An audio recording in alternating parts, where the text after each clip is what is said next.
stand for the Pledge of Allegiance. I pledge Allegiance to the flag of the United States of America and to the republic for which it stands, one nation, under God, indivisible, with liberty and justice for all. Welcome, everybody. Good morning, Mr. Chair. Morning.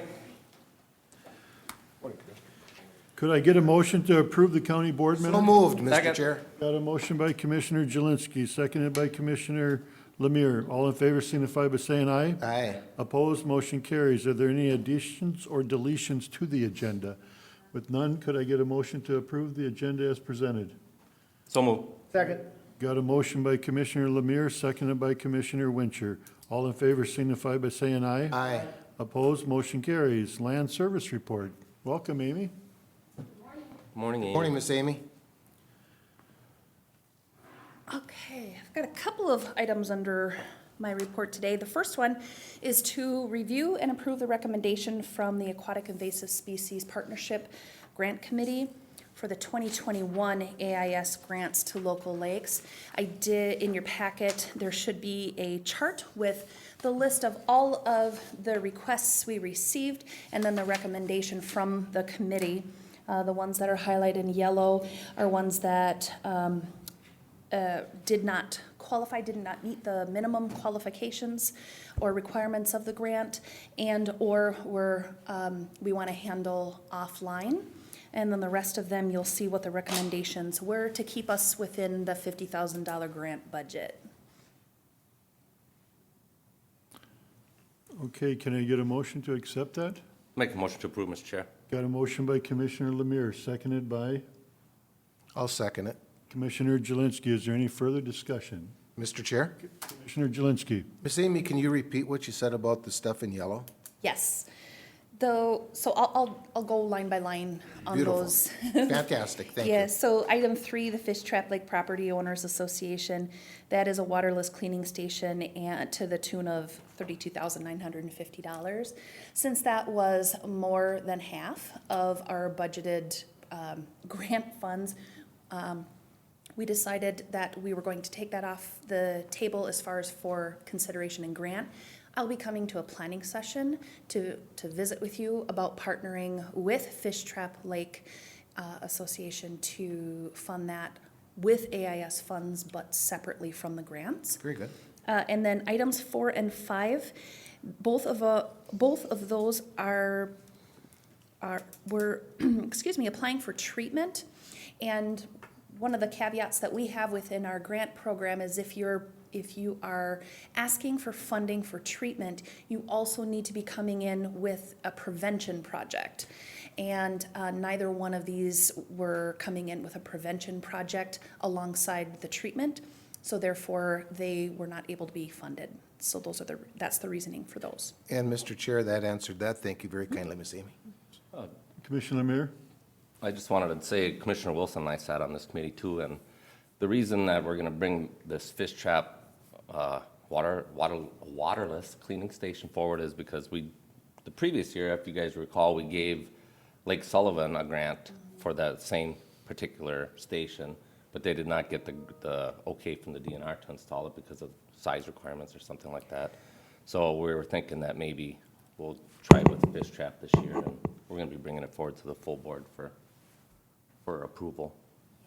When we're locating those at DNR public landings, then we do need the blessing of the DNR, and we also need to enter into a lease agreement with the DNR for the space. So that was an issue that they had run into. And also I believe that the CD3 station that they had requested, they were asking just for partial funding of that, so it wasn't a $32,000 ask last time with them.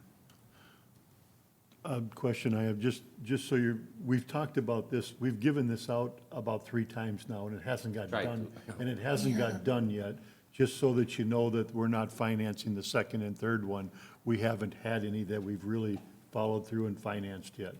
So that's why this recommendation's there. Yep. And then one thing I want to point out, Mr. Chair, if I could, is we also, if you look at number 9, the Round Lake Platte River Preservation Group, we are going to fund a waterless cleaning station there, and that's really more of a rudimentary one. And so we were excited to have that because now with that, and then also if we can get the waterless cleaning station in, we're essentially piloting 2 different things at the landing for people to decontaminate their watercraft. Commissioner Jelinski? And Mr. Chair, perhaps just one more question, statement, ask of Ms. Amy to explain to us about AIS Partnership Grant. The money just came to us. Where did it come from? That comes from the state of Minnesota. They do have aquatic invasive species funding that goes out to all of the counties, and that the formula is based on the number of public landings they have and the parking spaces within those. So that formula together determines the amount of funding that each county gets, and then that money is dedicated, must be dedicated for aquatic invasive species work within the county. So one of the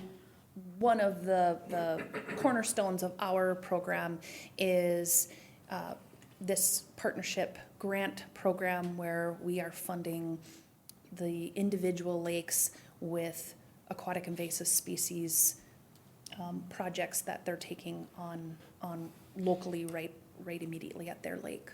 Very good. Thank you, Mr. Chair. Thank you, Amy. Okay, if there are any other questions? Otherwise, we do have a motion. All in favor signify by saying aye. Aye. Opposed, motion carries. All right, thank you. Then the next item I've got is I'm bringing forward the Combined Planning Commission Board of Adjustment appointments. As you recall, we have chosen to adopt an ordinance amendment that combines the membership of our Board of Adjustment and Planning Commission. That will become effective April 1st. And so we have gone through the interview process with each of the commissioners with their applicants for their districts. And before you have the list of appointments for each district. They do have staggered initial terms, as you can see on the request for board action.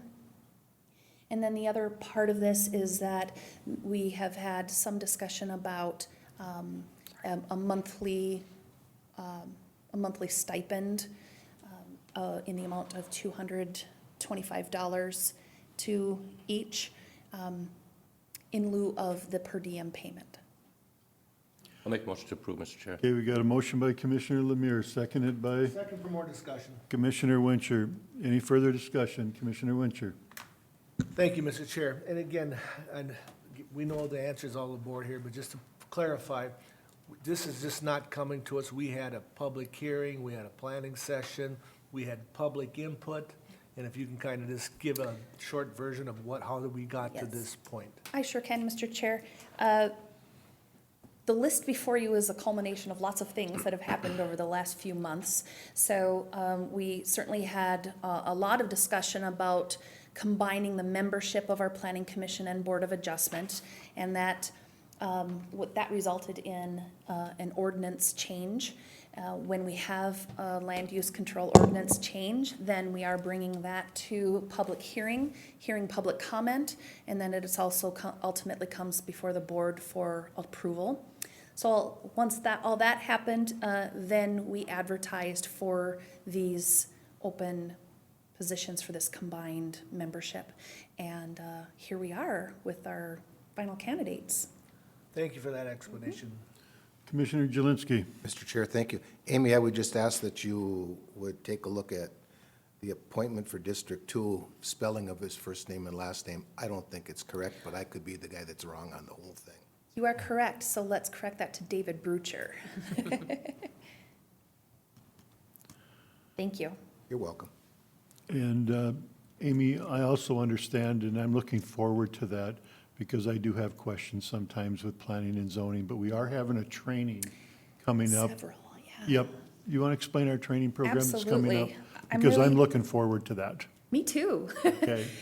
So with this new board, we really want to lay a great foundation for them so they fully understand both of those roles, because they'll be in dual roles as the Board of Adjustment and as a Planning Commission member. So we have 3 trainings lined up prior to them hearing any agenda items.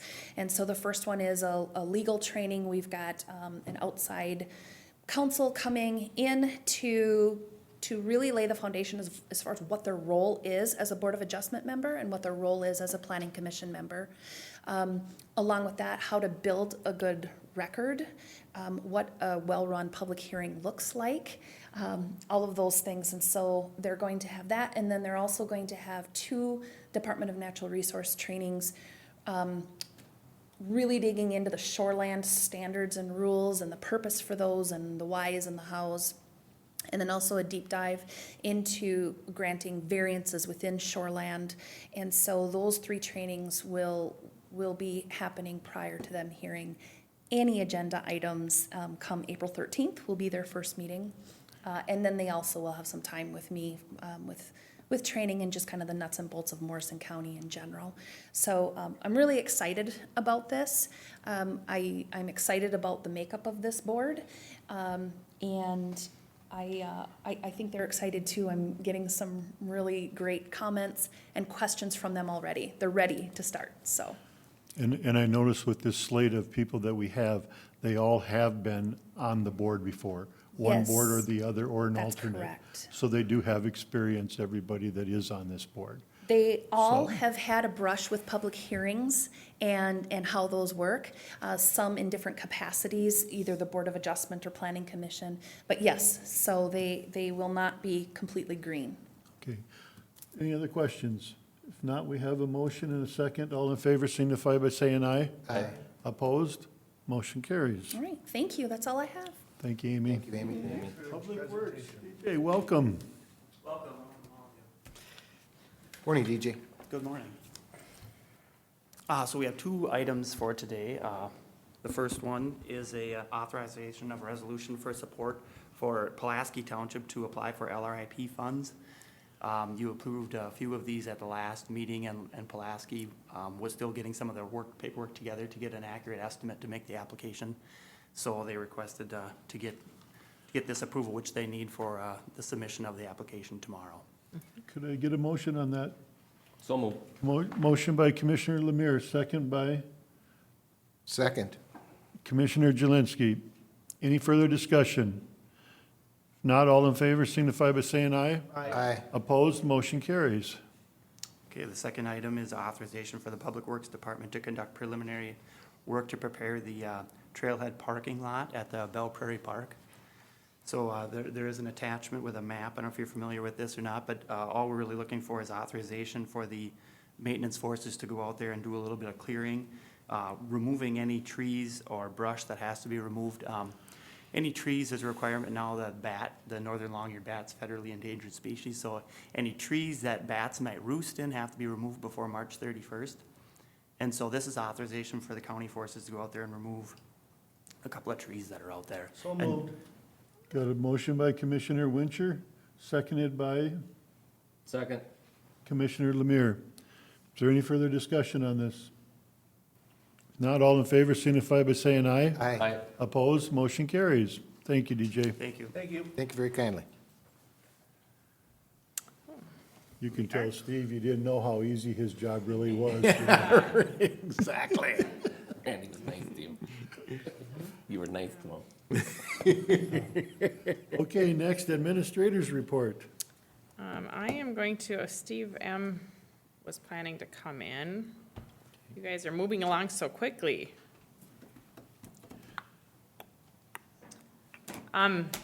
Regarding a final payment, I didn't know if you had specific questions, but for the Arnzen construction for the sheriff's annex project, as you recall, we have to have board approval for those final payments in order to be able to clean those up and submit that, and we need a specific roll call vote for those. Okay, you want me to wait for Steve, or you want me to? If you have questions, otherwise, I'll make a motion to That's what Okay, approve. we got a motion by Commissioner Lemire, seconded by Second. Commissioner Jelinski. Are there any other questions? I know we've talked about this quite a few times, and we've gone through it, so If there are questions, we'll wait for Steve, and if not, all in favor signify by saying. Roll call. For final payment. Okay. Commissioner Lemire. Aye. Commissioner Winchell. Aye. Commissioner Jelinski. Aye. Commissioner Blaine, yeah, Aye. and aye. All right. Motion carries. And Beth's on her way in too. And they're not far, so they should be here in a second. They both know we're ready. I'll just make sure. Give me 1 second. That's all. Get you out of here by 10. This was supposed to be a planning session, but it got turned into a regular board meeting, Yeah. so there's not that much on this agenda. We did it the week before, and Pulaski. To the Pulaski though, right? Yeah. They needed it done. I read this, this merit system, but boy, I look at it and I go, wow. It's kind of a lot of guys, stuff. your mic really picks you up, so anything you say. I watched a couple of them, and you can hear us back here, even back there. Yeah. Well, She's coming. right. I don't know what else is in there.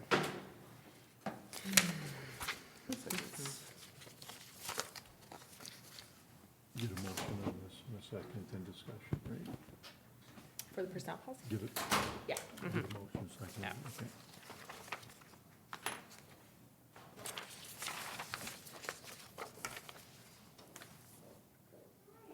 Good morning. We had a request to move along fast, didn't we? You were more than ready. You were. But we never told you. Right. Well, I lost track of time. I'm not sure what happened this morning. We're not gonna blame the chair. Good morning. Good morning, Beth. Let's see, all right, so personnel policies. There's an RBA to approve the amended summary of changes that was submitted. If you recall, we did exit the merit system, and because of that, we had to update our personnel policies to follow those federal merit standards. And so that's primarily what this is encompassing. We did make a few minor changes, but these have been approved by that merit board, and has been also approved by the Department of Human Services Commissioner as well. So with their approval, I am requesting that we go ahead and update our personnel policies to reflect. I'll make a These motion to changes? approve for further discussion, Mr. Chair. Got a motion by Commissioner Lemire, second by Second. Commissioner Winchell. Any further discussion? Mr. Chair, if I could, there's a resolution that we actually have to approve. I'll pass that along. It goes with this, that we then need for submission to identify that we approved it based on the statute. Commissioner Winchell, you have a question? Yes, thank you, Mr. Chair. Question, comment, again, I like getting this out to the public, so Beth, this Yes. merit system is basically has to do with hiring and, you know, applications of people coming in, am I correct on that? Correct. And if you could give the 30-second explanation of why, and I'm all for this, I'm 100% all for this, so Sure. if you could do that for us, thank you. So, right, so the merit system through the Department of Human Services handles the hiring and applicant tracking for social services department. So basically, they would screen our applicants, and now that we have a more robust HR department, we're able to handle that. Who's they that would normally screen our applications? Merit. And who's Merit? That's my question. Where's Merit's State of coming Minnesota. from? So Merit is an affiliate of the state of Minnesota, the Department of Human Services. Yes, sorry. So we're doing this ourselves versus hiring somebody else to do it for Correct. us? That's what it is. Correct. Yeah, Mr. Chair, if I could, the policy changes are those that merit requires or the federal the federal merit. the federal government requires, so we're able to accept federal funding to do some of the work of DHS or do some of the work of the county through DHS. And so we needed to beef those up and make sure that they met all those requirements. Nothing real different than what we're doing anyway, just making sure the language is correct. As with any personnel policy changes, we submit that out or we allow for comment from staff, from the different union groups. We did that, received really no questions, I don't believe. There aren't very, like I said, significant impacts to staff with that. But we did go through those steps as we do when we make any changes to policy. And so wanted to let you know that those Ts are crossed and Is dotted in that regard. Okay, thank you. But Commissioner Jelinski. Mr. Chair, for whatever it might be worth, if it's worth anything, I kind of look at this sort of as, like some of the other things that we do, and I'm going to refer to it as local control. You know, we can have the state do it. Miss Amy is sitting here with us today, and I'm thinking of the, help me out, farm officer, I can't think of the title. Extension. Feedlot officer. Thank you, sorry. I was gonna fill in, I'm like, But what we could, I don't know this. we can have the state of Minnesota deal with this, or we can do this ourselves with local control. We can have the merit system, which I'm not saying they do a bad job, I'm not doing any of that.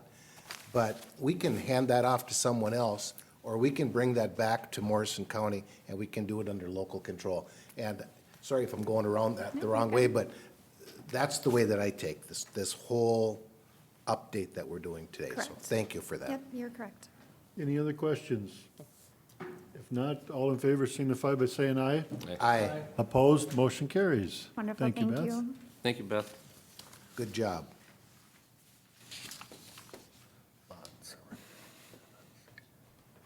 Okay, so the next conversation is, at the last meeting we had, you guys had requested additional information in regards to the HRIS conversation that we had the week before. So, I did provide that information to you in an email, and we can go over it this morning. Commissioner Wincher, you had asked about our different priorities, and was interested in knowing what those were. You know, I think that there's so many things that we could be doing, but a high importance for us that I noticed right away is obviously our safety program. We need to make enhancements and become compliant. That program has been kind of lacking attention. So that's definitely a high priority for us. The performance management, you know, we've talked about it over the last several years too, about how we do a paper program. And having an electronic version where staff, managers can keep track throughout the year, so it's a more real-time process as opposed to, you know, having your once-a-year annual review, which is generally primarily based on the previous 2 weeks, because we can say a lot can happen in a year. So, you know, we wanted to revamp that program altogether. We need to look at our job descriptions. We need to get those updated and create some standards. I think, you know, over time, we have become very detailed in the specific jobs that people are doing, and I think it could be more standardized across the board as far as grades and rates and those types of things. So that's a big overtaking, especially now that we're taking on the merit system applications. So social services, they maintained all of that for us. And so to have a consistent theme across the board, I think is important. Training and development for staff, that's something that we generally talked about with our strategic imperatives. We wanted to be able to go out and, you know, have more of a collaborative relationship with our department heads and our managers. We wanted to be able to have the time to talk about our in-house processes, you know, give them updates on what's changed as far as, you know, compliance with FMLA, first report of injury, risk management, those types of things, which all also fall in the line of the safety program. Compliance, we've talked about that. For both HR and employees, labor negotiations and strategy development. Right now, we are in a 3-year contract with all of our unions, and so they're all going to be coming due at the same time. So we've got a little bit of a reprieve before that comes up again, but definitely need to look and see where we're at with the economy and how we're all sitting internally and externally comparable to other counties and their union groups. Comp and class development and strategies. We've been talking about it for a long time. I think we've managed with what we have. I don't think it's necessarily broken, but it could be better. I think we could definitely spend some time in exploring some more details of what that might look like in the future, where we're headed, get more of a broader outlook on where we're sitting with that. So that entails a lot of details and a lot of time and attention. So those were the list of priorities that I had sent you. Excuse me. Any questions on the priorities as of now? No? Okay, so go ahead. No, you go ahead. Okay. I All thought- right, I thought you were done. That's, sorry, one more. No, you. No, you. Also, Commissioner Blaine, you had asked about costs, potential costs of running those systems side by side with our current and with Paycom. And I had sent a chart along with that so you could kind of visually see what those costs were. So up front with Paycom, the initial cost is at $13,000. And then I averaged out what the, per month cost would be. Let's see. So each pay period, or each month, I'm sorry, would be $7,664. I am projecting that, when Amy was having a conversation about when we could cancel our Paymate contract, it would be the 30 days before the start of the next quarter. I'm guessing that second quarter is a little tight, so there could be some potential cost savings by the third quarter, which could be around $7,820. Overall, for the year with Paycom, we were looking at about $62,816 for the remainder of this year. And then next year, I also stretched the cost out so you could see the full $99,632. I'm not sure if you have any questions about that. So essentially, if we were to move forward with Paycom, we would pay that initial $13,000. We would continue to pay our current vendors potentially through the end of June. I would imagine there would be 1 month of overlap because we would want to run payroll side by side to ensure that we have all of the information. okay, we've talked about, you've done, right? Yeah. Actually, just one more thing. Okay. I know that we had talked about that there was no contract with Paycom, and so their philosophy is to earn our business each pay period. However, there's no long-term contract, but there is a 30-day service agreement, so we would be tied to 30 days. And that Okay. is all I have. We've talked about this before. We can either have a motion on this today and get it going up or down, or do you want more time to ask more questions and to do more with it? Commissioner Winchester. Thank you. Anyway, thanks, Beth. Yes. I contacted Wadena yesterday, and I Okay. talked to a few of the staff over there. Sure. I didn't quite understand. They said they started this in 2019, I believe. And I asked them, I said, when is the last time someone from the county reached out here? It's been a while, but things have changed through the COVID, and no big deal.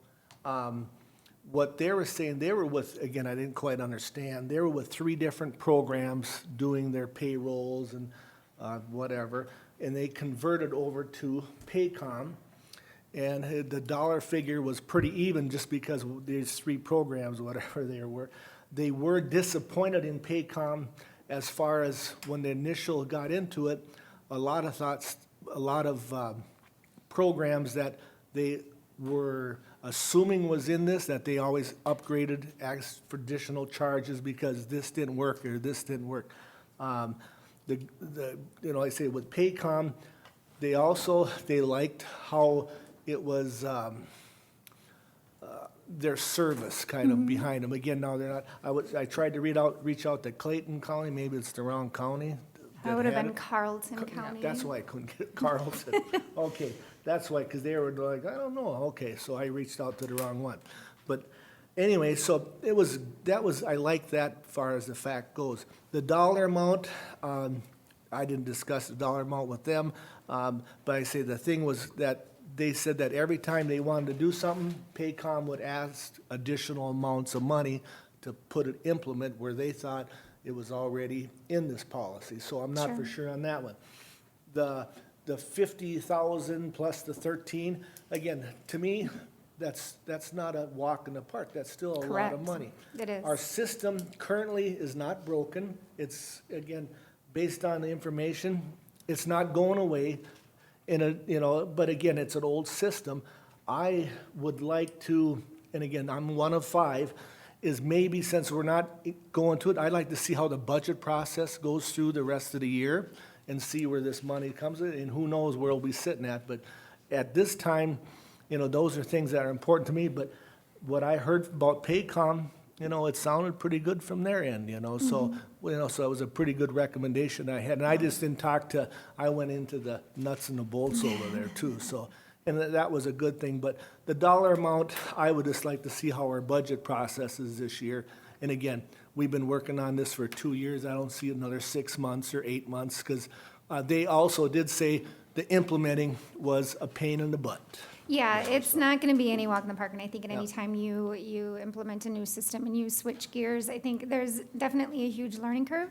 And I can't speak to Wadeena's, experience, but yeah, I think, we had reached out last spring was the last time that we had visited with them, and, I think there's always gonna be hiccups in any type of system. There's always gonna be, it's just kinda like remodeling a house. You just never really know what you're gonna get into until you tear into it and you're down to your bare bones, and, there's all kinds of things, but, I'm confident that their service, and their philosophy of how they structure their service program would definitely get us through it. I think, like I had mentioned last week, that they have a very extensive service program and training program. And so I think that, we're not going to be moving any faster than we're comfortable with, and I think that that's important. I think if we do run into hiccups, it's a hard stop, and I think it's something that they have to remedy on there. And obviously, they've done and worked with a couple of other counties, so I feel like they should have those hiccups worked out as far as maybe some of that reporting goes. So to incur additional costs, I guess we'd have to cross that bridge, but, I feel very comfortable with them, and I'm glad that you had reached out. It's important. I'm good. Is it Commissioner Jelinski? So, Mr. Chair, Beth, if I might, at the end of the day, we're talking about an approximate $40,000 increase, rough numbers, to replace a 30-year-old system that will, by replacing that 30-year-old system, that's our payroll system. Correct. And it would now include our HR equipment, system, services. Correct. So, yep, and along with that, we get those additional features with the performance and expense management and the learning and the onboarding. And so we're taking the 6, 7 different systems we currently have and just rolling it into one. And please don't misunderstand, because I actually support this. However, I would be hurt. I would be set back if at the end of the day, you came back to this board and said, well, now that we're into Paycom, they now are saying that we have an additional this, and we have an additional that, and we have an additional this. If that was the point, or if that was the issue, would we still have our current system at that point in time to say, you know what, guys, we're done with you? Right, and and I think that's all in the discovery phase. I think that's all in part of the implementation. And like I just mentioned, if we do run into those major hiccups, we're not moving forward. That's kind of my thought, and the direction I would want to go is figure it out, and then I think you negotiate at that time what that means for us, and then what that means for them. I mean, obviously they're a company; they need to pay their people. And there's software and programming and all that other kind of good stuff that can happen. I guess I wasn't foreseeing that to be a major implication based on the conversations that I've It'd be had. kind of like buying a new vehicle. Right. And all of a sudden, I'm getting another bill in the mail that says, oh, by the way, you have to buy a computer to go into this vehicle in order to make it work. Yeah, I would be more than hurt at that Correct. point in time to say. as I would. And what does that new piece of equipment cost in order to make it work? And I find out that it's much more than something that comes out of most people's Correct. billfold. Right. So, Yeah, I'm in the same boat. I would That would be be my highly concerns. disappointed if that was the case. and I would know that we would be able to stop at that point. Correct, yep, and like, and if that is the case, if something like that did happen, we're only tied to a 30-day service contract once the payroll is up and running, not during that implementation phase, so Thank you. there's always an out. Okay, Commissioner Lemire, did you have a question? Nope. No. Commissioner Blaine, do you have any questions at the moment? Yeah, thank you, Mr. Chair. Beth, when I go back to our conversation from a week ago, and I appreciate the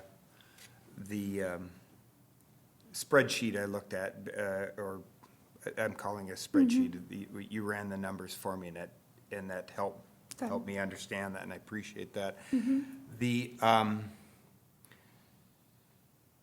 The other issue that we talked about, or that I brought up a week ago, that you didn't mention this morning, and this is probably the biggest concern I have, is the ability for this system, that when we look at moving to another system, that the compatibility with this, with other offices within the county, and especially, I'm not looking at this so much from the HR part of that, because to be realistic, this board we don't stick our nose in under that tent. But what we do have to be responsible for is the fiduciary part of the organization. And so I'm very, I won't say concerned, or I will say concerned that we're very confident that of the compatibility with this, and how this is changing a system like this will be received throughout the finance end of the building. And I see our CFO, as I recognize Mr. Messerschmidt is here, and I'd really invite him to come to the table and share with us any concerns he may have with this, and I'm going to have to assume that there's been conversations about implementation of technology, how it relates to tracking of the dollars for the county, whether it's through his office or upstairs through the auditor treasurer's office. And I think you were clear last week with me on how this would be looked at with our division on the west side at Public Works. So this is kind of for me where the biggest concern is right now. Sure, So- Steve?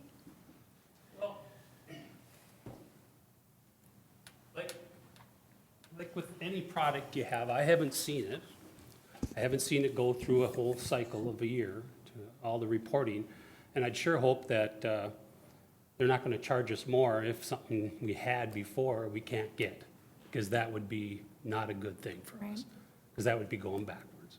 But I don't know that because we haven't got to that point to do those things. So they tell us it can, but I haven't seen it, so I don't know.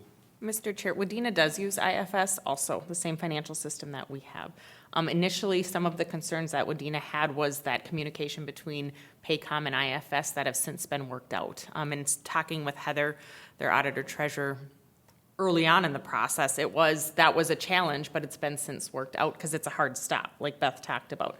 We, no matter who you are in the organization, have no desire to move forward with a system that can't work with what we need it to work with, which is very obvious, our IFS, our financial system, and so that has to happen.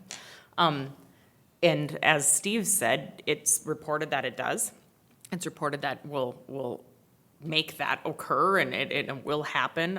This isn't the first time they've had to do that. The other county, at least Wadena for sure has, if not the other counties use IFS. Many counties do. I'm not certain what each county does. But that's part of the deal. That's what has to happen. So absolutely a hard stop if that wouldn't work.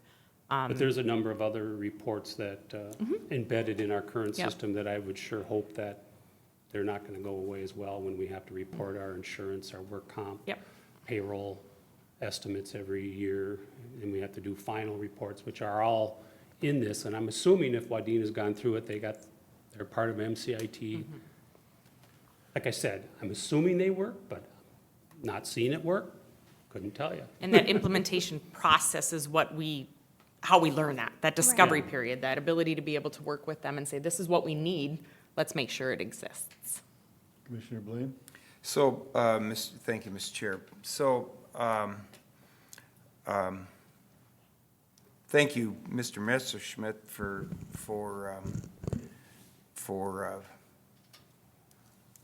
letting us know what we can assume. I'm not sure how comfortable I am with how much I should assume will work versus what I'll look at as being guaranteed will work when we're talking about making this kind of increase in investment. So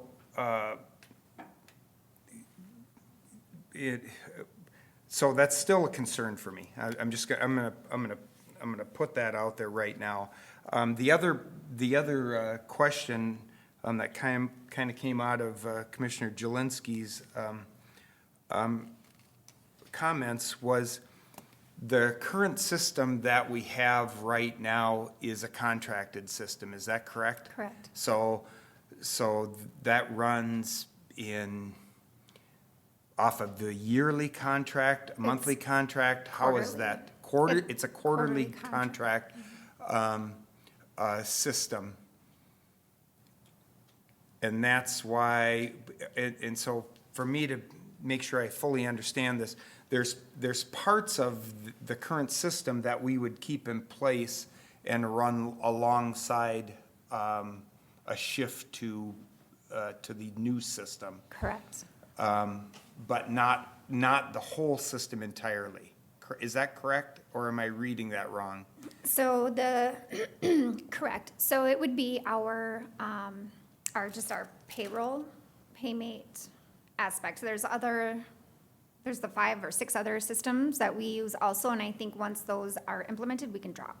So we would drop those alongside. I did it based on quarterly for an even cleaner cut, in the event that there were any additional hiccups. The current quarterly billing for Paymate, if I'm not mistaken, Amy, do you recall? Yeah.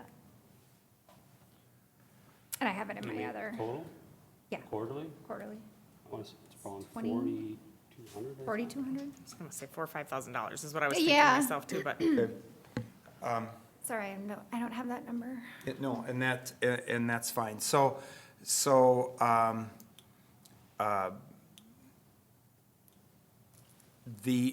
we would have the ability let's look at things from worst case scenario. So let's say we engage in this new system and we're running this for a quarter and we're finding challenges that are greater than what we feel we want to have to try and overcome. Does the fallback position exist where we could step away from that new system. This is how I'm perceiving this, that because this new system is basically on a pay-as-you-go, company's going to earn our business through this thing and not contractual, that at any point in time, we could step away and we could reinstitute, let's say that the system that we currently have, that we're familiar with. Would that be a fair statement? I feel like that would be a decent option in the event that that is the case, that we would have a fallback, that we could re-enter into a contract with PayMate. And those services would be available to us, let's say instantaneously.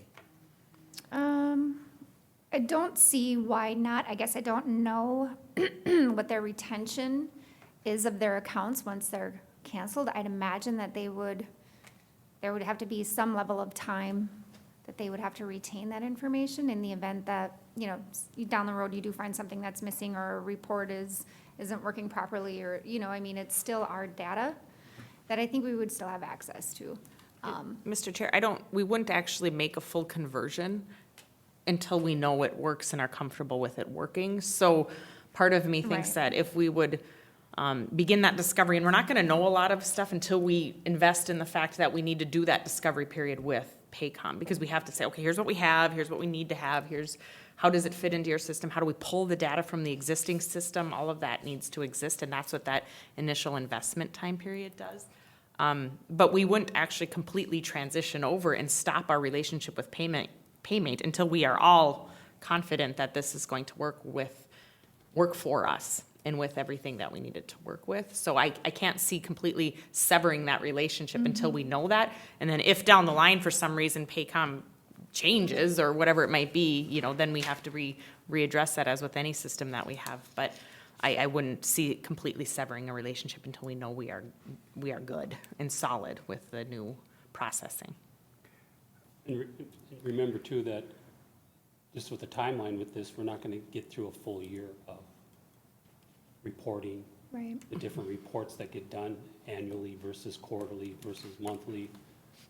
I mean, that annual process is, because of the timing of it, we're just not gonna get through it. I'm assuming in conversations with Wadena County that it should be working, I mean, because they have the same reporting requirements as we do, but I guess I don't know what their issues were, or if they have any more issues, I guess. And Mr. Chair, when it comes to the timing too, I wanted to mention, there was a discussion about waiting 6 months. With this transition, there's a certain time period during the year that it can work, and in other time periods it can't. In order to be able to really make this conversion happen, this is kind of the time period it needs to. If it's not in 2021, it would need to be in 2022, just because of our annual processes, like Steve was saying. In order to be able to fully convert in preparation for benefit enrollment, it's huge that we have this done before the fall. In order to be able to convert and be set up for year end, this is, so that's a timing thing, and that's why we're here talking about it now, that if it isn't 2021, we would need to, and Beth, you can agree or disagree, Yeah. but that's kind of the time period that works, is over those summer months to be able to, spring and summer, work on the conversion, get the data ready, get that in place and in our system, know that it's working in order to be able to run enrollment for the next year and be able Right. to process year end and get that set up. So, Right, and along with that too, I mean, there's gonna be some extensive training that's gonna have to go into it, not only for department heads, managers, but for staff as well. And so to have that time, to have that cushion before fall open enrollment kicks off, would be, it really is the time. So yes, I would agree that if it's not here in 21, we would have to wait in 22, and then the end of that. Keep in mind also that the contract with PayMate ends December of 22. So then, we kind of would run into whether or not we extend that contract for another quarter, you know what I mean? So we kind of run into some different scenarios with that, but Okay, could be additional complications. thank you. Has everybody's questions been answered? Mr. Chair, if I may,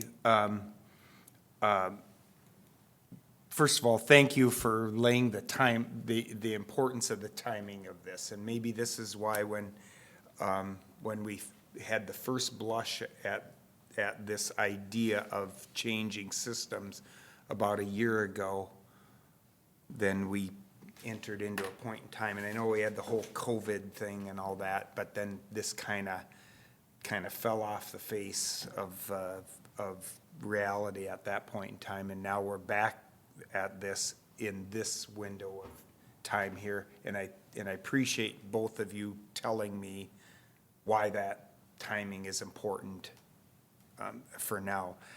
In respect to Commissioner Wincher's comments, I disagree with you. I'm not in favor of necessarily kicking this down the road 6 months. But before I make a statement, I'd like to ask the question. There was, when I went back, when we first talked about this a week ago, I thought there was 4 counties that were implementing this system, right? This same system, software, program, whatever, however we want to frame it. Wadena was one, Carlton was another. Redwood And uses it. Redwood. Redwood County uses it? Are it's only those 3, or is there another that we know of? No. I believe it was those 3, but I did ask them to send me additional information. And it is evading my brain at the moment. Let's see.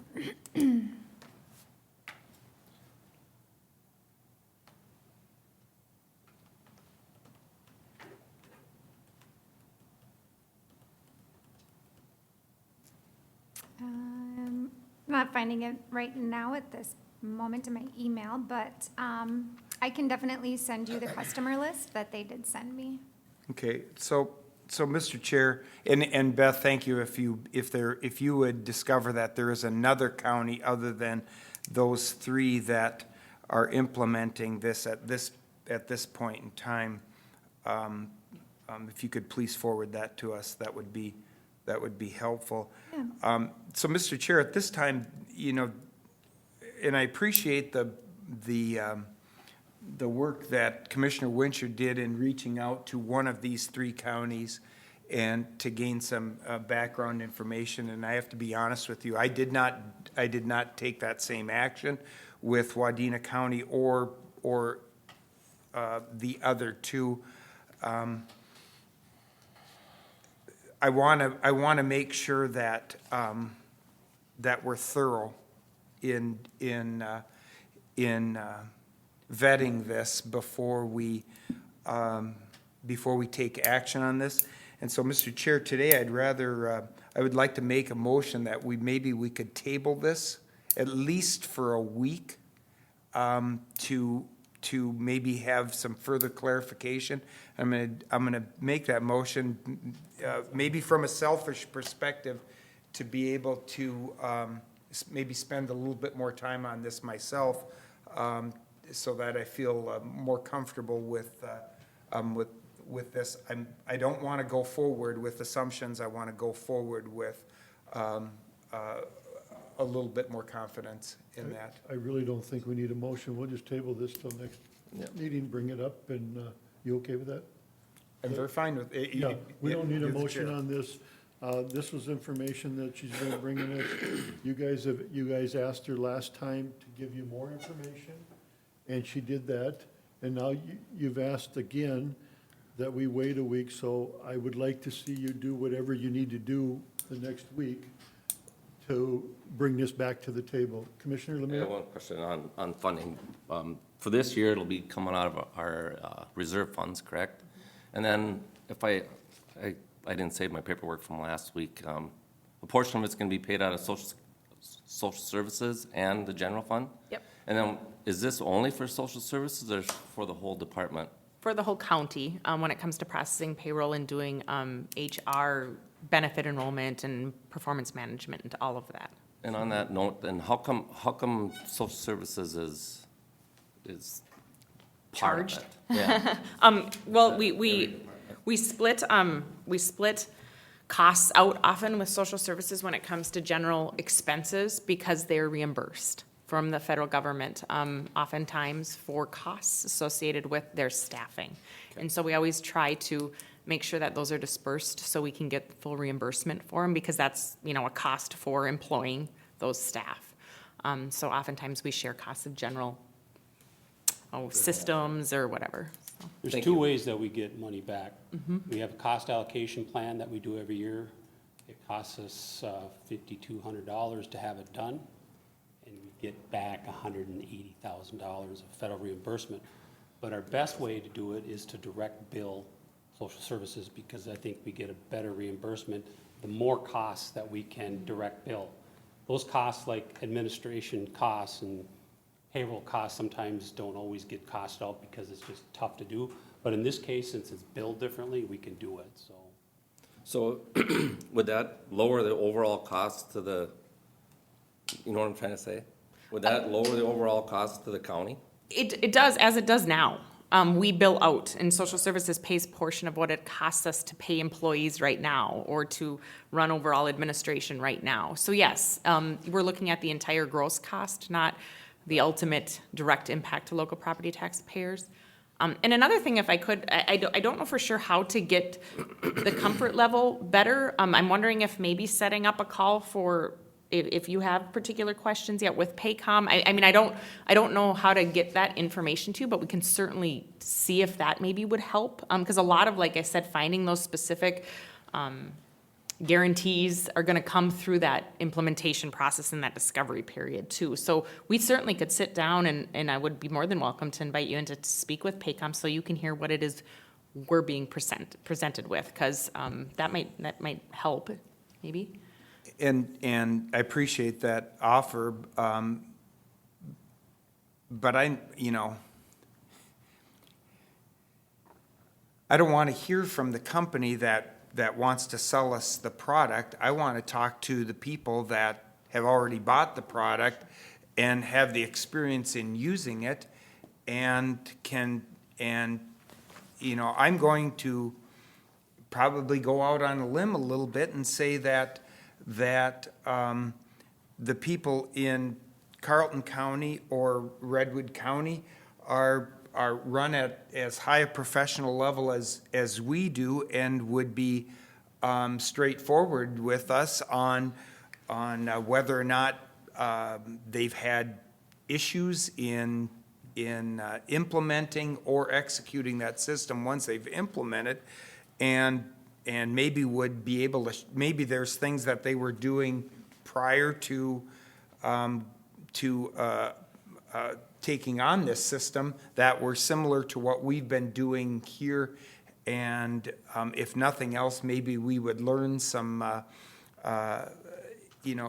things that we wouldn't have to recreate the wheel, if we do implement this. Absolutely, Mr. Chair. Peter Brown, I mean, we just got an email the other day from Oaks Company, Integrity Company, who does our ancillary benefits, and they work with Redwood, and forwarded the contact and said, Peter's your guy to talk to about how that all intermixes and commingles and whatnot, and we work with Peter and know him well, and in Carleton County context too. So absolutely, that's a good point, and we certainly can get you that information. And we'll be talking to them ourselves Correct. as we go through this. Mr. Chair, if I may, in looking at my email for additional counties, it was just the 3 that they currently have. So more, So- if approved by this board, Morrison County would be the 4th county in the state. That's my understanding. And so, 4 out of 87 counties, so,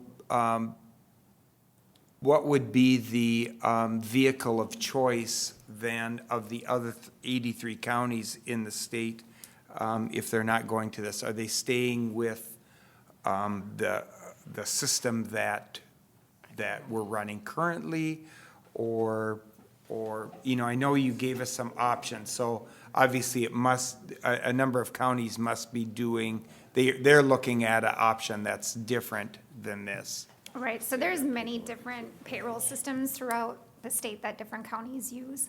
MNCCC recognized that there was a need for a more robust system than primarily what's offered to counties or what they're currently using. And so that's when we went out and we did the RFP, and I was part of that committee. And so we were looking at different vendors to provide, the same programs that, Paycom and Ultimate, if you recall.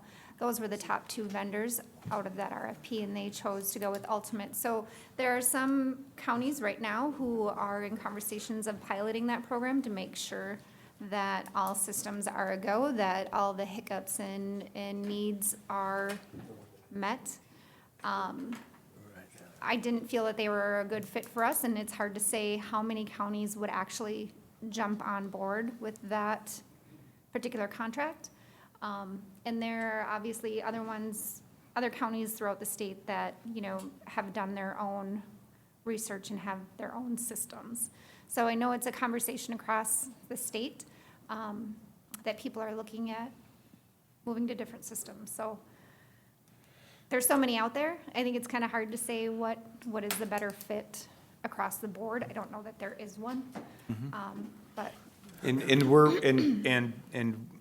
we as a board, or certainly myself as a county board member, is putting a lot of weight on your expertise and your recommendation Absolutely. to us. And I'm, if it appears that I'm coming across as being difficult on this, that is not my intent, but my intent is that we thoroughly vet this, just as we would any other decision that we have to answer for why we chose to do this.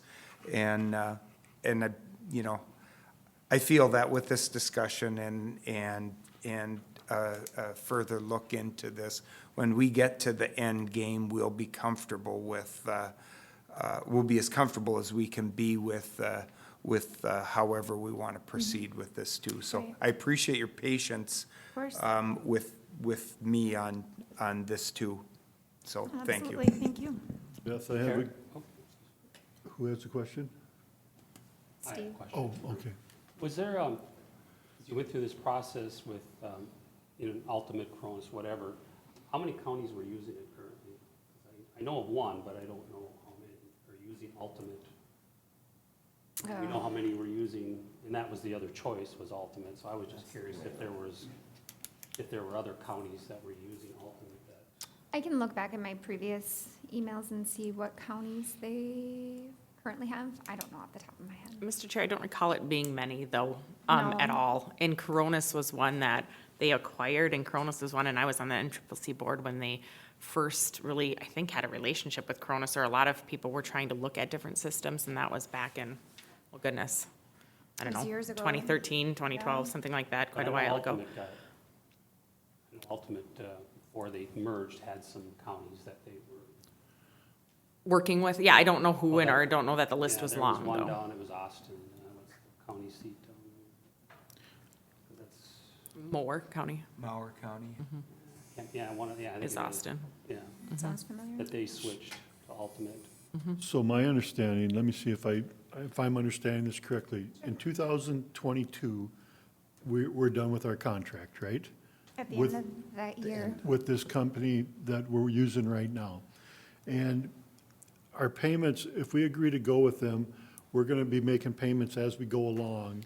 And if there's anything in this system that we don't feel that we can incorporate properly and they can't do for us, then we would stop procedure with them, Correct. more or less. So I feel I've got enough information. I feel you bring this back next week. If people have questions they want answered between now and then, try to get them answered. Yeah, Talk to the please. people you need to Feel free. talk to, and bring this back to the board at our next board meeting. Wonderful. Sounds good. Okay, thank you. No, thank you all for your time and consideration. I appreciate it. Thank you, Beth. Yes, you're very welcome. Thanks, Steve. Steve. Thanks, Steve. Deb, do you have anything else? Yep. You did, but The next action item I have is to address the relief grant program that we established. If you recall, the state of Minnesota, through action, when was it? Now, let me see if I can recall that. through action earlier this year, passed legislation that addressed a few different components when it comes to COVID and pandemic relief. The three-tiered legislation addressed direct funding for Executive Order 99, so the most recent executive order and direct funding to establishments that were closed for that. The second tier was through, and the Department of Revenue administered that.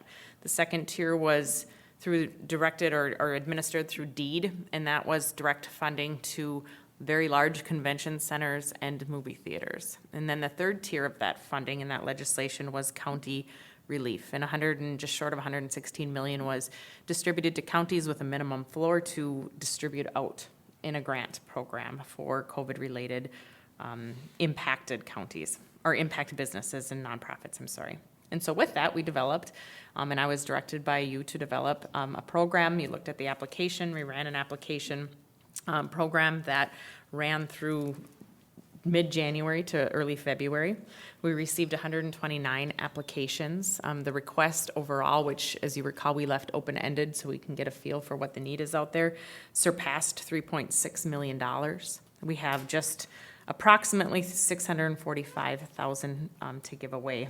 We are able to retain a 2.5% admin fee at most. So with that, I have a resolution that would approve distribution of funds to those eligible to apply and eligible to receive funding based upon the parameters put in place. And so that resolution identifies the tiers that were created for grant recommendations and the criteria, The packet includes a resolution that has 5 different tiers, 2,000, 3,000, 13,000, 8,000, and 15,000, for a total distribution of $645,350. However, since I sent this out in the board packet, I did learn that there's one entity that is ineligible to receive funding due to a state lien that exists. And so in an effort to identify something for consideration, I am recommending that number 2, the 3,000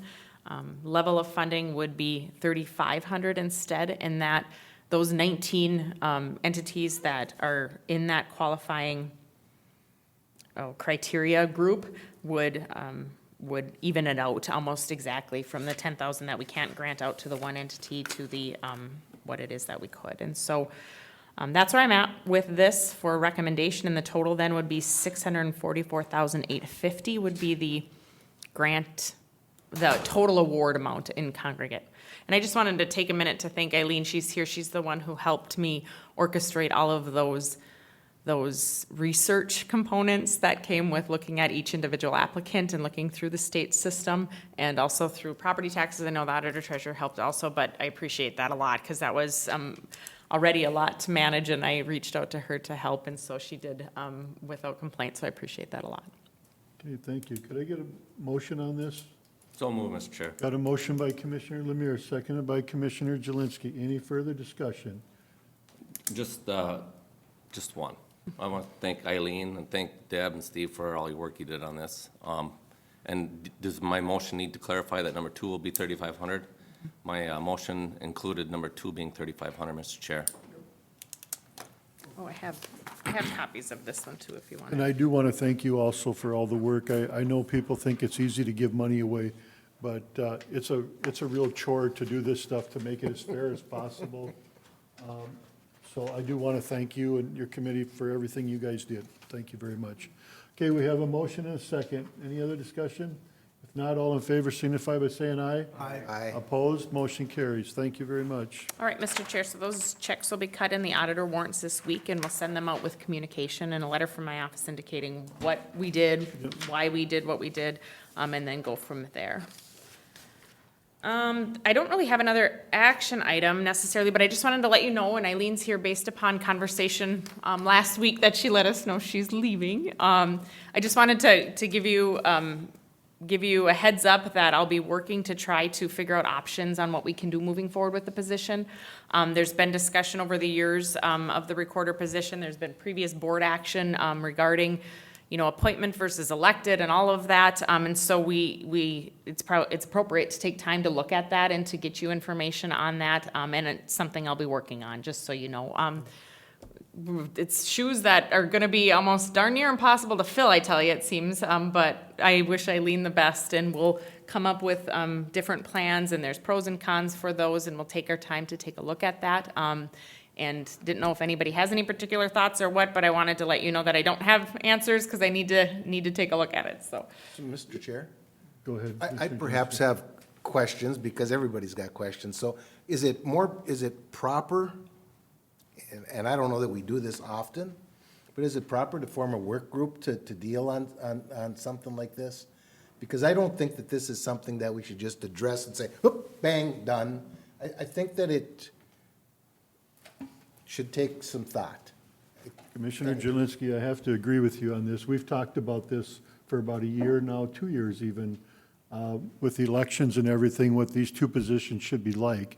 And I would like us to sit up some committee, look at all the pros and cons, and bring back whether we should have an elected position or appointed position for these. So, Deb, would you set up a committee? Would there be a couple commissioners that would sit on that committee? Commissioner Blaine, would you sit on that committee? Mr. Chair, I'll do whatever I'm asked, but, Mr. Chair, I have to clarify. We're discussing one position right now, correct? We're talking about the recorder's, position. Correct, but before this election, we had also talked about the auditor's office. So I guess I was thinking if you're gonna have a committee to look at this, it probably I guess that we should probably be looking at both of them if we're gonna have a committee to look at it. If the committee says, no, we're just gonna look at the treasurer's office, then that's the way they roll. So, And maybe that was before you were on possibly, where, that's so possible. well, so I'm gonna, say I'm gonna look at the task at hand right now. Eileen has served this county for a tremendous amount of time in a very highly professional manner. Our responsibility as a county board is to make sure that office continues to be able to respond to the needs of the public. My understanding after Eileen's announcement last week that according to statute, we would be forced to, that's probably not the correct verb, but our action will dictate us to appoint a person to be in that position to fill out the term. And Eileen's term with that position, or the term of that position would be fulfilled when, Eileen? How long, if you were to stay in this? 22. Throughout, 2 years. in. Yes, okay. And so our responsibility right now is to look at naming an interim recorder to that position.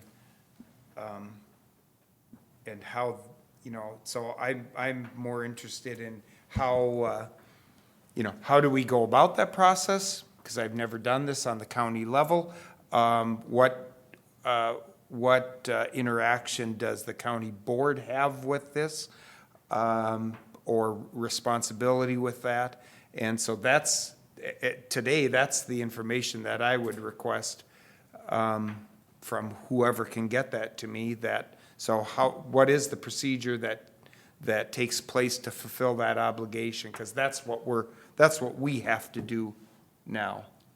Mr. Chair. There's decisions that need to be, Mr. Chair, there's decisions that need to be made, whether or not we keep it in elected office or whether we appoint it. I mean, I think that's what Mike was probably trying to get at is what are the options?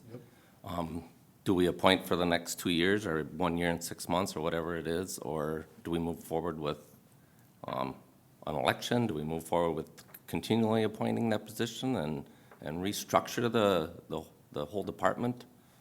I mean, I think that's the reason that you were, right? Mike, is that what your plan was? Well, and the real story is we can't meet as 5 people to discuss all this stuff.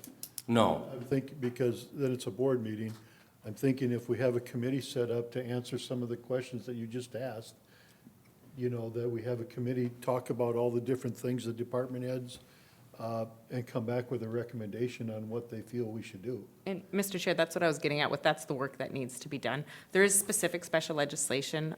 Commissioner Blaine, back in 2017, the county was granted specific authority for the recorder's office to be able to consider appointment of that position. And so there is different laws on the book that require some analysis for you guys to be able to determine what it is you want to do long-term and what that means long-term. So that's exactly what I was getting at in terms of there's work to be done to be able to look at this because there is previous action from boards that kind of set something in motion to be considered when a vacancy occurs, which it has now, so. So, you said requires us. It doesn't, you know, to be fair, because the legislation's put into place, the legislation does not require us then to take that action. The No, legislation gives us the option to do that. So I want to clarify that, because what we're talking about here is having the 5 members of this board consider whether or not we take away the 33,000 plus people in Morrison County's ability to vote on that issue. And so when, as you said, this is an important decision to be made, and Commissioner Jelinski's right. We need to have quality discussion and thorough thought on this, but we have to also recognize when we talk about that these are some of those I'll just say ancillary costs or impacts of doing those things. And so I recognize, and I do remember vaguely before I was a county commissioner when action was sought legislatively to do this. But I just wanted to make sure that we got that on the record, that the passage of that legislation does not mean that we have to, let's say, appoint, or we have to go down that road. It gives us the option to do that if this board so chooses. If I may, Mr. Chair, to clarify all this here, and again, I talked to some of the staff here, and I'm gathering information. And again, I would like, again, Deb brought up a point here, is I would want the director to say, okay, I think this is a little different than when Commissioner Blaine, you were involved in the replacement of one of our past commissioners. And that one, we could not appoint, that had to be an elected official because of the timing, that we could not even appoint that. And that's what I would like to know, is if we could appoint somebody, I'm just throwing it out there, till the election would come due, and then that time, the board is gonna make that decision whether we can, or do we have to start an election right away or appoint somebody right away? And that's kind of what I'm looking for, because I think it's a little different the way it's set up. And I believe Chelsea probably knows a little bit about this too, if I'm not correct, and I'm just gonna ask her for that. Or do we just get the information and move on? Mr. Chair, that's what I was proposing, letting you know that I'm working on getting you what it is you need to know and should know in order to advance. Okay, Commissioner Blaine, go ahead. I just because Eileen's in the room, and I mean, this is like a big treat for me. I mean, this is twice in 7 days when I get you here. Eileen, I have to ask the question, so when you were previously elected was in what year? The last time you were elected to serve as the Morrison County Recorder was in what year? Well, you could come up to the actual presenter table would be fine too. Yeah. Come and hang out with us here. Is it, We need is a it? committee. Well, that's exactly what I was trying to get at.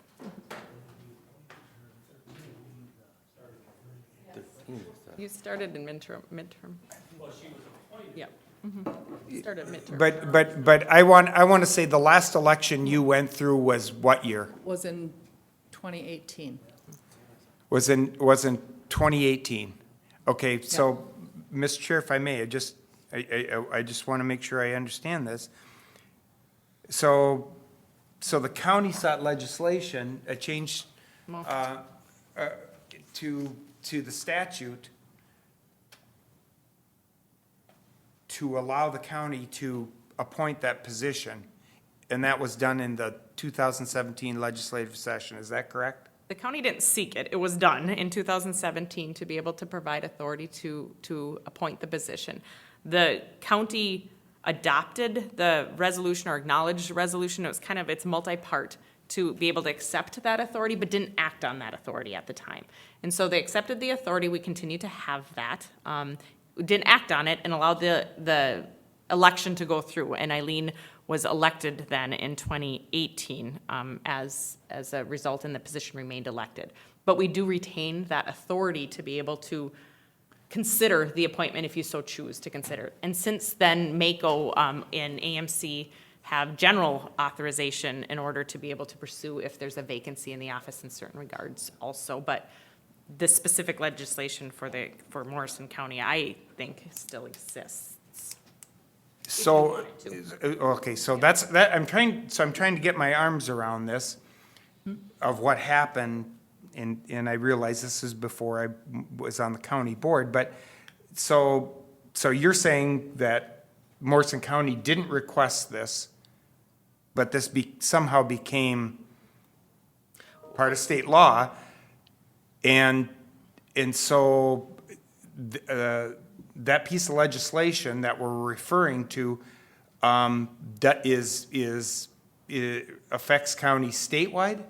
Mr. Chair, well, and this is part of, I wholeheartedly agree with the committee component here because we need to No, look at this. I'm trying to get to, so was that piece of legislation, statewide? Or if it was specific to Morrison County? It's twofold. There's a specific Morrison County Recorder piece of legislation that exists that was enacted in 2017 that allows for you to consider the appointment of the office. There is also statewide legislation that has since been enacted that addresses appointment of row officers, in particular the county recorder or the county ATs, things of that nature, that allow for, when certain circumstances exist, to be able to consider appointment. I'm still referring back to the fact that there's things that we need to vet and look at because there's been specific action that I think you would like to be aware of, and we can timeline this and take a look at what exists and why the conversation occurred, and so we can develop a game plan moving forward in terms of where we're at. Because there is specific legislation regarding the recorder appointment that isn't enacted as of yet, but may be something you'd want to consider if we fully vet that. I guess that what I'm hearing, I don't know what we want to do. And I think that's why we should form a committee to see what's the best solution to this situation that we've got coming up. I mean, we may appoint somebody, I have no idea, in Eileen's spot when she leaves, but I think that's one of the things that a committee should work on and bring back to us to discuss. And that's a good point, Mr. Chair, because we can't have an election right now. If we could, we couldn't get it filled by then anyway. So that's a question I would just like to find out. It might take 3 months, 4 months for an election if we can move forward. I don't know. I presume if she's gone in 60 days, we're going to appoint somebody until whatever we do is done. I presume, I don't know that. But I would like to start a committee to see if you'd sit down and go through the facts of all the things that we have to look at and discuss this, and we can't do it as a board at a public meeting like this each time. So I guess like before, I would like to see a committee set up unless you guys have an objection to that, and you want to do it in a different manner. Mr. Chair, again, if I may, the committee, I think, is another great idea, but I would also like somebody maybe from the outside looking in, not just from the county, so maybe we can get a mayor or a city councilman or something like that. That's fine. Again, that's just my opinion. Mr. Chair, Mr. Smith. Eileen was appointed to fill out Bunny Johnston's term. So it has happened before in this position where she was appointed and then she had to run after the appointment was out. There was no special election. She just filled the term and then ran for the And that happened to Bunny as well. When Jim Anderson retired, Bunny fulfilled his term, then was elected. Same thing with me. So the question that I wanted to ask you, and thank you for coming up here, is, so if this legislation that was put in place that that the county didn't request, but it got put into place in 2017,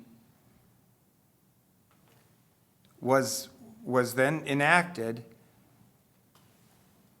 did you have the opportunity then to not have to go through an election in 2018? In other words, Eileen, could you have gone to the county board and said, feel free to appoint me to this position? Or did you take the other perspective and say, I've been elected to this seat and I'm going to run? Did you have to make that decision for the 2018? To be honest with you, I was unaware of the bill that was introduced. Mr. Kresha introduced it. I found out through fellow recorders.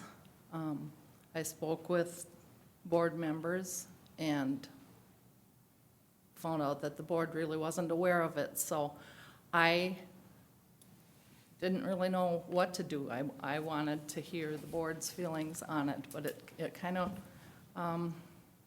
it went through, and after that, we had a discussion, and the board determined that they would leave the position as it was. Well, signed the resolution that I understood, once I walked out the door, would make the position appointive. That was kind of the conversation at the time, was that Eileen was more comfortable being elected.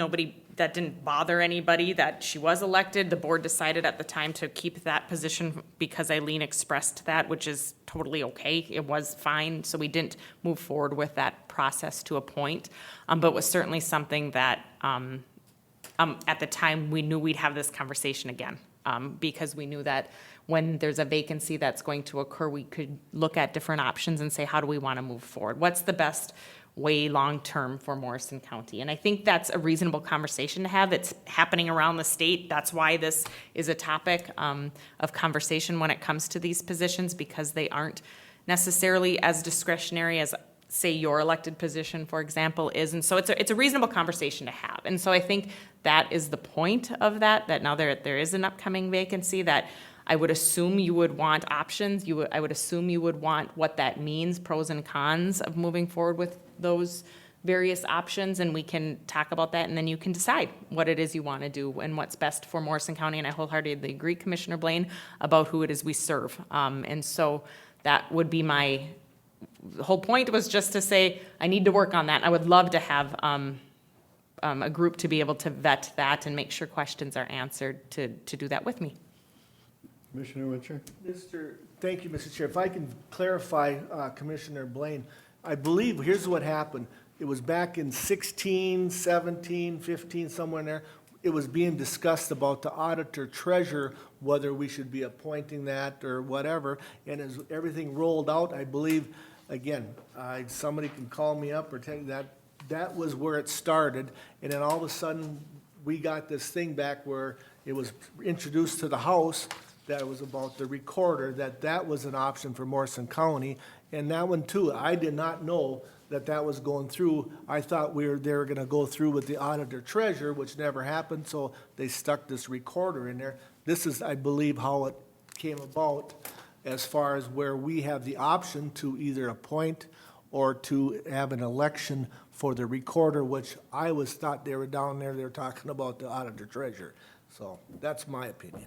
And I think part of that discussion was that we had amongst ourselves is what's better for the treasurer's office like Eileen? Is she better as an employee of the county and be appointed, or is she better as an elected official? You know, even for their own use.